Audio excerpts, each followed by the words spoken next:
عثمان جب گھر میں داخل ہوا تو وینا نے مسکرا کر اور آگے بڑھ کر اس کا استقبال کیا۔ وینا نے تو اس کی طرف دیکھنا بھی چھوڑ دیا تھا۔ عثمان گھر آتا تھا تو وہ دوسرے کمرے میں چلی جایا کرتی تھی۔ چونکہ بیوی تھی اس لیے چائے وائے کا پوچھ لیتی تھی، لیکن بے دلی سے۔ اب وینا کا انداز بالکل ہی بدل گیا۔ عثمان کو ذرا سا بھی شک نہ ہوا کہ لوسی کی گمشدگی میں وینا کا بھی ہاتھ ہے۔ اس شام عثمان باہر گیا ہی نہیں۔ باہر کی دنیا کے ساتھ اس کا رابطہ ٹیلی فون کے ذریعے تھا۔ اس نے ایک گھنٹے کے وقفے سے 4 مرتبہ مہندر کو فون کیا اور لوسی کے متعلق پوچھا۔ ہر بار اسے یہی جواب ملا کہ لوسی کا کوئی سراغ نہیں ملا۔ میجر عثمان نے تو 4 مرتبہ فون کیا تھا۔ مہندر پر پریشانی کا یہ عالم طاری تھا کہ وہ اس تھوڑے سے عرصہ میں 20 فون کر چکا تھا۔ جہاں جہاں اس کے آدمی تھے اس نے لوسی کے متعلق پوچھا تھا۔ ہر جگہ سے اسے یہی ایک جواب ملتا رہا کہ لوسی یہاں نہیں آئی۔ اگر اسے اطلاع ملتی کہ لوسی مر گئی ہے یا کہیں گاڑی کے نیچے آ گئی ہے تو مہندر کو صرف یہ افسوس ہوتا کہ کام کی ایک لڑکی ضائع ہو گئی ہے۔ اسے غم یہ لگا ہوا تھا کہ وہ پاکستان کی انٹیلیجنس کے ہاتھ نہ چڑھ گئی ہو۔ اس نے وائرلیس کے ذریعے خفیہ الفاظ میں نئی دلی اپنی انٹیلیجنس کو فون کیا اور انہیں بتایا کہ لوسی لاپتہ ہو گئی ہے، اسے ڈھونڈنے کی کوشش کرو۔ اسے جواب ملا، اگر وہ مل جائے اور پتہ چل جائے کہ وہ اپنی مرضی سے کسی کے ساتھ چلی گئی ہے تو اسے کسی طرح واپس انڈیا بھیج دو، اور اگر وہ کوئی گڑبڑ کرے تو اسے وہیں ختم کر دو۔ رات کے 9 بج رہے تھے جب میجر سمی اور کیپٹن آصف اس کمرے میں داخل ہوئے جہاں لوسی قید تھی۔ اس کے ساتھ ایک اور 30-32 سال عمر کا خوبرو آدمی تھا۔ وہ ملٹری انٹیلیجنس کا میجر امتیاز تھا۔ اختر اور امجد مکان کے باہر کھڑے رہے تھے تاکہ لڑکی کو یہ پتہ نہ چل سکے کہ اسے وینا کے بھائیوں نے اغوا کیا ہے۔ کیوں لڑکی؟ میجر سمی نے لوسی سے پوچھا۔ ہمارے سوال کا جواب دو گی؟ کیا آپ اپنا سوال دہرائیں گے؟ لوسی نے ایسے لہجے میں پوچھا جیسے اس کے دل پر ذرا سا بھی خوف نہیں بلکہ اس کے دل کے شونٹوں پر تبسم تھا۔ اپنی اصلیت بتا دو، میجر سمی نے کہا۔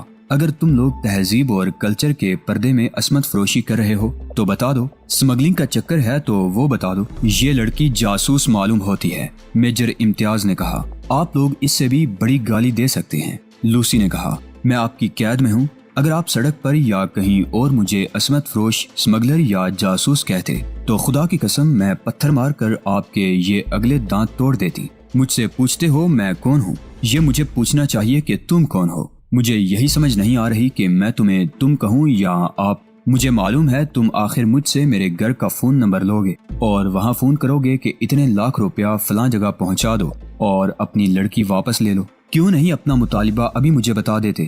میں اپنے گھر کا ایڈریس دے دیتی ہوں، وہاں سے آپ کو رقم مل جائے گی۔ میجر سمی نے میجر امتیاز کی طرف دیکھا۔ میرا خیال ہے تم 2-3 روز اور ہماری مہمان رہو۔ میجر سمی نے لوسی سے کہا۔ تم خود ہی بول پڑو گی کہ تم کیا ہو۔ اکبر، میجر سمی نے نوکر کو آواز دی۔ وہ باہر تھا، دوڑ آیا۔ میجر سمی نے اسے کہا، پہلے کی طرح اسے باندھ دو۔ سمی اور امتیاز کمرے سے نکل گئے۔ نوکر نے لوسی کے ہاتھ پاؤں باندھنے شروع کر دیے۔ لڑکی مشکوک تھی۔ باہر جا کر میجر امتیاز نے کہا، اسے ابھی یہیں پڑا رہنے دو، لیکن یہ دیکھنا آپ لوگوں کا کام ہے کہ اس مکان کی سیکیورٹی کتنی مضبوط ہے اور آپ لوگ اس لڑکی کو کب تک بے خوف و خطر چھپا کر رکھ سکیں گے۔ کیا یہ نوکر قابل اعتماد ہے؟ لڑکپن سے ہمارے گھر میں ہے، اس نے جواب دیا۔ مجھے پوری امید ہے کہ یہ دھوکہ نہیں دے گا۔ میجر امتیاز انٹیلیجنس کی طرف سے سرکاری طور پر نہیں آیا تھا، وہ کیپٹن آصف کا قریبی رشتہ دار تھا۔ سمی اور آصف نے اسے کہا تھا کہ وہ اس لڑکی کو آ کر دیکھ لے۔ جب تک یقین نہ ہو جائے کہ یہ لڑکی جاسوسی کے کسی رنگ کی ہے اس وقت تک ISI کو اطلاع نہ دی جائے۔ یہ تینوں آرمی آفیسر گاڑی میں بیٹھے اور چلے گئے۔ لوسی کے منہ پر کپڑا باندھ کر رکھا جاتا تھا تاکہ اس کی آواز نہ نکل سکے۔ اختر کا ملازم اس کے ہاتھ پاؤں باندھ چکا تو اس کے منہ پر کپڑا باندھنے لگا۔ لوسی نے اس سے اس کا نام پوچھا۔ نوکر نے اپنا نام اکبر بتایا۔ اکبر کی عمر 33-34 سال ہو گئی تھی۔ وہ اختر کے گھر کا خاص نوکر تھا، صاف ستھرے اور اچھے قسم کے کپڑے پہنتا تھا۔ اس کی شکل و صورت بھی ایسی تھی کہ کسی گھر کا نوکر نہیں لگتا تھا، نہ اس کے چہرے اور انداز میں غربت کی جھلک تھی۔ چہرے مہرے کا رنگ بھی ٹھیک ٹھاک تھا۔ اکبر، لوسی نے منت کے لہجے میں اسے کہا، تھوڑی دیر اور میرا منہ کھلا رہنے دو، میں ذرا سی بھی اونچی آواز نہیں نکالوں گی۔ اکبر نے اس کی بات مان لی اور کپڑا الگ رکھ دیا۔ تم ان لوگوں کے کیا لگتے ہو؟ لوسی نے اکبر سے پوچھا۔ کچھ بھی نہیں، اکبر نے جواب دیا، میں تو ان کا نوکر ہوں۔ کیوں جھوٹ بولتے ہو؟ لوسی نے مسکرا کر کہا، تم نوکر لگتے ہی نہیں ہو۔ تمہارا چہرہ، تمہارے کپڑے اور تمہارا طور طریقہ نوکروں والا ہے ہی نہیں۔ تم تو کوٹھیوں میں رہنے والے آدمی ہو۔ مجھے جھوٹ بولنے کی کیا ضرورت ہے؟ اکبر نے کہا، یہ لوگ جب آئیں تو ان سے پوچھ لینا۔ میں نہیں مانتی، لوسی نے کہا۔ تم کسی محکمے میں افسر ہو یا تم بہت بڑے جاگیردار ہو، تم تو خوبصورت آدمی ہو۔ اگر تم نوکر ہوتے تو میں تمہارے ساتھ بات بھی نہ کرتی۔ میرا دل چاہتا ہے کہ تمہارے ساتھ باتیں کروں، کیونکہ تم میرے خاندان کی برابری کے آدمی ہو۔ میرے قریب ہو کر بیٹھو۔ اکبر نوکر ہی تو تھا۔ ایک خوبصورت اور اونچے درجے کی لڑکی نے اسے افسر، جاگیردار، خوبصورت اور دلکش آدمی کہہ دیا تو اس کے غبارے میں ہوا بھر گئی۔ لوسی کی مسکراہٹ کا جادو الگ چل رہا تھا۔ لوسی نے اسے کہا کہ میرے قریب ہو جاؤ، تو وہ اتنا قریب ہو گیا کہ دونوں کے جسموں کے درمیان ہوا کے گزرنے کی بھی جگہ نہ رہی۔ کیا میں واقعی تمہیں افسر یا امیر آدمی لگتا ہوں؟ اکبر نے پوچھا۔ تو کیا میں غلط کہہ رہی ہوں؟ لوسی نے اپنی مسکراہٹ کو اور زیادہ طلسماتی بناتے ہوئے کہا۔ اگر تم افسر نہیں ہو اور امیر آدمی بھی نہیں ہو تو بھی تم مجھے بہت ہی اچھے لگتے ہو۔ یہ لوگ کون ہیں جو مجھے یہاں لائے ہیں؟ یہ نہیں بتاؤں گا، اکبر نے جواب دیا۔ چلو نہ بتاؤ، لوسی نے کہا، کوئی اور بات کرو، میرا دل بہت گھبرا رہا ہے۔ اکبر اس کے پہلو کے ساتھ لگ کر بیٹھا ہوا تھا۔ لوسی کھلاڑی لڑکی تھی۔ وہ باتیں کرتے کرتے اپنا سر اکبر کے چہرے کے قریب لے گئی۔ لوسی کے ریشم جیسے بال کھلے اور بکھرے ہوئے تھے۔ یہ بال اکبر کے گالوں سے مس کرنے لگے۔ اکبر نے پرے ہٹنے کی بجائے اپنا چہرہ لوسی کے اور قریب کر لیا۔ اکبر، لوسی نے منت سماجت کے انداز سے کہا، تھوڑی سی دیر کے لیے ہاتھ بھی کھول دو۔ میں کمزور سی لڑکی ہوں اور تم اتنے تندرست اور توانا مرد ہو، میں بھاگ تو نہیں سکتی۔ لوسی نے اپنا چہرہ اکبر کی طرف گھمایا تو اس کا منہ اکبر کے منہ کے بالکل قریب ہو گیا، اتنا قریب کہ ان کی سانسیں ٹکرانے لگی اور وہ دونوں ایک دوسرے کی سانسوں کی تپش محسوس کرنے لگے۔ لوسی نے سرگوشی کی، ہاتھ کھول دو اکبر۔ اکبر آہستہ آہستہ لوسی کے پیچھے ہو گیا اور اس کے ہاتھ کھولنے لگا۔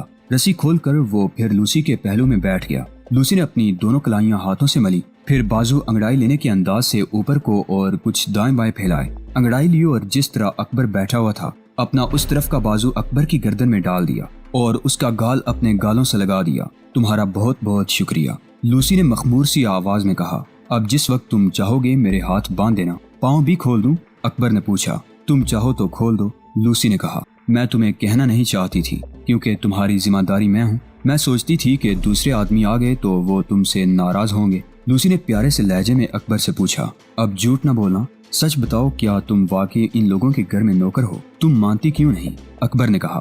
میں سچ کہہ رہا ہوں کہ میں ان کا نوکر ہوں۔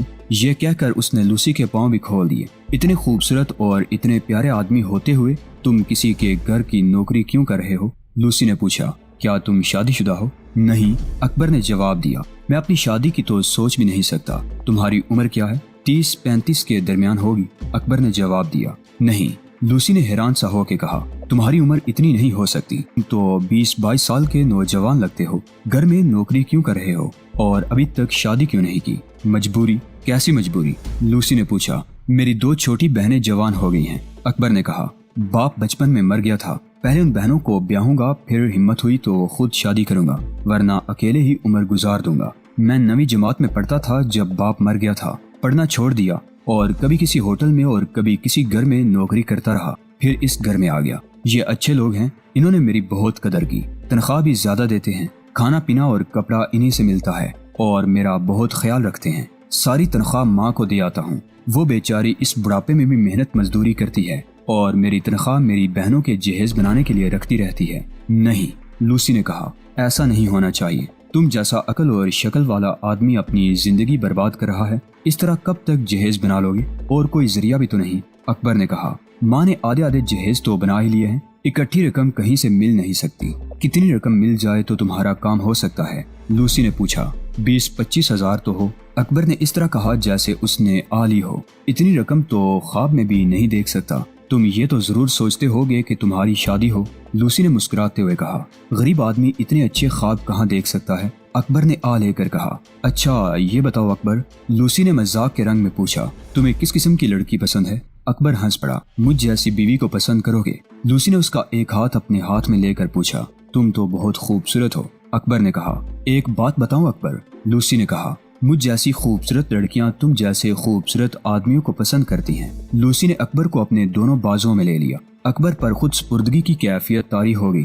لوسی تجربہ کار لڑکی تھی، اس نے اکبر پر اپنے حسن کا طلسم طاری کر دیا۔ اسے اندازہ تھا کہ یہ جوان آدمی کسی حد تک متاثر ہو چکا ہے، اسے وہ پوری طرح ہپناٹائز کر رہی تھی۔ کچھ زیادہ دیر نہ لگی، اکبر کبھی اس کے نرم و ملائم بالوں میں اپنی انگلیاں ڈالتا، کبھی اسے اپنے ساتھ لگا لیتا لوسی کو پتا چل گیا کہ اب یہ شخص مکمل طور پر اپنے قابو سے نکل کر اس کے قابو میں آ گیا ہے۔ اب بات سنو اکبر، لوسی نے اس سے ذرا الگ ہوتے ہوئے کہا، میرے دماغ پر تمہاری دونوں بہنیں سوار ہیں۔ تم کہتے ہو کہ 20-25 ہزار روپیہ مل جائے تو ان کی شادی ہو سکتی ہے۔ اگر آج ہی رات تمہیں 20 ہزار روپیہ مل جائے تو اچھا نہیں؟ میرے لیے خدا چھت تو نہیں پھاڑ سکتا، اکبر نے کہا۔ اگر خدا چھت پھاڑ دے تو کیا تم یہ رقم قبول کر لو گے؟ لوسی نے پوچھا۔ اکبر جوان آدمی تھا اور اس کی جوانی کو لوسی جیسی خوبصورت لڑکی نے مشتعل کر دیا تھا۔ اس نے لوسی کو دونوں بازوں سے پکڑ کر پھر اپنے ساتھ لگا لیا۔ ذرا ٹھہرو اکبر، لوسی نے اس کے بازوں سے نکلے بغیر کہا، میں تمہیں مایوس نہیں کروں گی۔ تم تو میرے دل کو اتنے اچھے لگتے ہو کہ میں تمہیں اپنے گھر رکھ لوں گی۔ میری شادی کسی اور کے ساتھ ہو گئی تو میں پھر بھی تمہاری رہوں گی۔ اس محبت کی وجہ سے میں چاہتی ہوں کہ آج ہی رات تمہیں 20 ہزار روپیہ مل جائے تاکہ تم اپنی بہنوں کے غم سے آزاد ہو جاؤ، پھر ہم دونوں آزاد ہوں گے۔ 20 ہزار ملے گا کہاں سے؟ اکبر نے پوچھا۔ تم تو یہاں قید میں پڑی ہوئی ہو، قید سے نکالنا تمہارا کام ہے۔ لوسی نے اپنا ایک گال اس کے ایک گال کے ساتھ لگا کر کہا، تمہارے پاس سائیکل ہے؟ اس پر مجھے بٹھاؤ اور چلو۔ کہاں؟ میرے گھر، لوسی نے کہا اور اپنا گال اس کے گال کے ساتھ اور زیادہ دبایا۔ میرے مالک مجھے جان سے مار ڈالیں گے، اکبر نے کہا۔ تم انہیں پھر کبھی ملو گے تو جان سے ماریں گے نا؟ لوسی نے کہا، میں تمہیں اپنے ساتھ رکھوں گی اور میں نے اس شہر میں رہنا ہی نہیں ہے، تمہیں اپنے ساتھ لے جاؤں گی، 20 ہزار نقد دوں گی اور میں خود بھی تمہارے لیے ایک انعام ہوں۔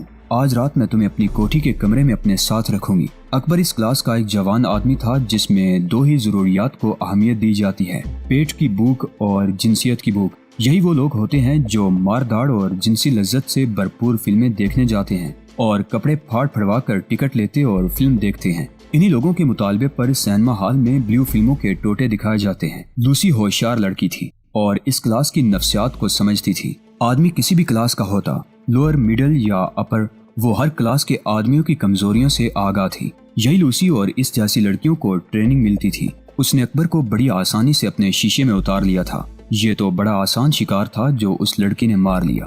رات 11:30 بجے کا وقت تھا۔ شہر کی ایک سڑک جو دن بھر ٹریفک کے ہجوم تلے کراتی تھی، ایک سائیکل جا رہی تھی۔ گاڑیوں کی ٹریفک نہ ہونے کے برابر تھی۔ سائیکل کے پیچھے کیریئر پر ایک عورت بیٹھی تھی جس نے اپنے اوپر ایک کمبل لے رکھا تھا۔ اکا دکا گاڑی قریب سے گزرتی تھی اور کوئی گاڑی والا اس سائیکل والے کی طرف دیکھتا ہی نہیں تھا۔ کوئی دیکھتا بھی تو یہی کہتا کہ ایک مزدور پیشہ آدمی اپنی بیوی، بہن یا ماں کو سائیکل پر بٹھائے کہیں جا رہا ہے، کمبل اور آگے کر لو۔ سائیکل والے نے اپنے پیچھے بیٹھی ہوئی عورت سے کہا، آگے پولیس کی گاڑی کھڑی ہے۔ عورت نے کمبل کا گھونگھٹ نکال لیا۔ 2-3 منٹ بعد سائیکل پولیس کی گاڑی کے قریب پہنچی۔ یہ گشتی پولیس گاڑی تھی جو انہوں نے وہاں روک لی تھی۔ سائیکل گاڑی کے پاس سے گزری تو ایک پولیس والے کی آواز سنائی دی، اوئے ٹھہروئے، پولیس والے نے کہا۔ سائیکل رک گئی۔ ایک ہیڈ کانسٹیبل سائیکل کے قریب گیا اور اس نے عورت کے اوپر سے کمبل اتار دیا۔ کمبل کے اندر سے نہایت خوبصورت اور ماڈرن لڑکی برآمد ہوئی۔